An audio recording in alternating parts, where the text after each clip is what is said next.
Juzi wametuambia hawataki maandamano, wanataka maongeo. Tumesema haya, enda pale bunge, Kimani Ichung'wa wako pale, kina Tongoyo, muongee. Mimi na rais tuko busy kwa kazi ya maendeleo.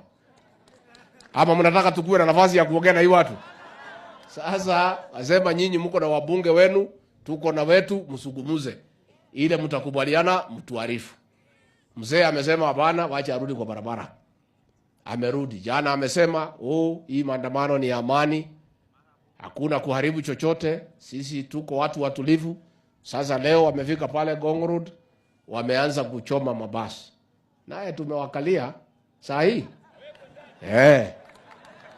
Tumewakalia.